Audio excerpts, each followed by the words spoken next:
Assalamualaikum warahmatullahi wabarakatuh. Kami dari kelompok 3 yang beranggotakan Hafizatuz Zahra dan Yuni Fitrianingsih akan mempresentasikan sebuah materi yang berjudul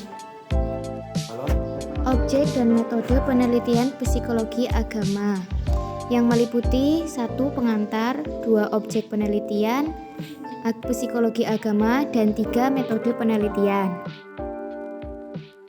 A. Pengantar. Salah satu syarat utama dalam kehidupan adalah keyakinan yang oleh sebagian orang dianggap agama, dengan tujuan mencapai kedamaian jasmani dan rohani. Syaratnya yaitu percaya adanya Tuhan yang Maha Esa, Tuhan Sang Pencipta dan Pemberi Perlindungan, serta yang memelihara alam semesta. Yang selanjutnya, menurut Kun Coroningrat, para ahli yang pertama meneliti asal-usul agama yaitu: yang pertama ada ahli sejarah yang bernama C.D. Broses, yang kedua ahli filsafat yang bernama Auguste Comte, yang ketiga ahli biologi yang bernama F. Max Muller, dan yang keempat adalah ahli antropologi yang bernama E.B. Taylor, Nixon, dan David Hume. Adapun pendapat dari ilmuwan-ilmuwan tadi yaitu E.B. Taylor berpendapat kepercayaan manusia terhadap adanya jira atau hilangnya jiwa disebut animisme. Sedangkan Nixon berpendapat manusia tidak pernah memikirkan soal agama dan ketuhanan karena kesederhanaan pola pikir dan budaya mereka. Namun kemudian muncul ritual keagamaan sebagai upaya mengusir roh jahat. Ini yang kemudian menjadi unsur keagamaan pada manusia.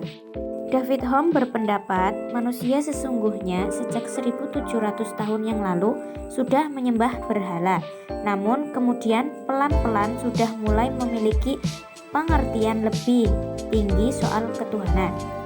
Ahli Islam berpendapat manusia itu pada awalnya dalam keadaan satu dan menyembah Tuhan yang satu, di mana kepercayaan itu merupakan ajaran yang dibawa oleh Nabi. Yang selanjutnya adalah objek penelitian psikologi agama. Objek utama yang menjadi kajian ini adalah kesadaran beragama dan pengalaman beragama. Dapat disimpulkan juga bahwa proses beragama, perasaan dan kesadaran beragama dan pengaruh dan akibat-akibat yang dirasakan sebagai hasil keyakinan. Misalnya, seperti pengertian tentang Tuhan mungkin berbeda antara satu agama dengan agama yang lain.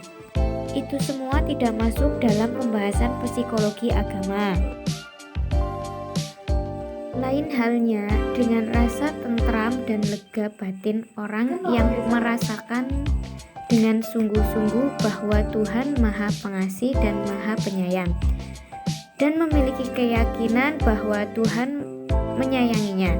Demikian juga pengaruh agama terhadap surga dan neraka dalam membentuk sikap dan perilaku dalam kehidupan sehari-hari seseorang.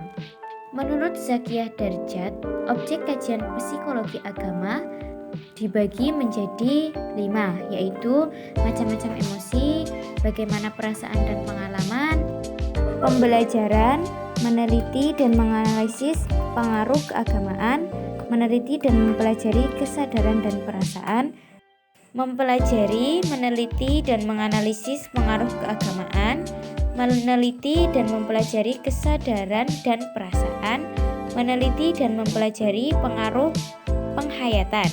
Jadi dapat disimpulkan bahwa objek dan kajian psikologi agama yaitu mempelajari kesadaran beragama pada seseorang.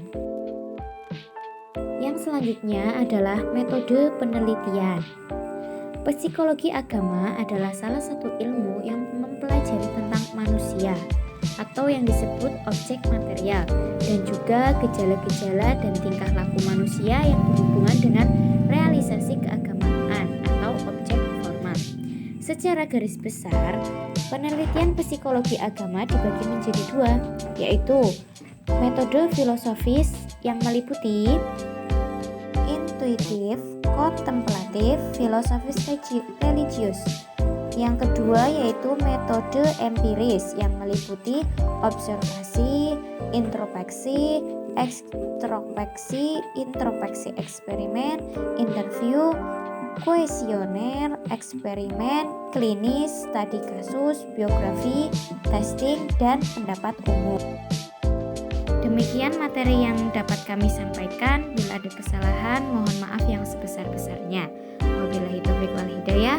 Wassalamualaikum warahmatullahi wabarakatuh.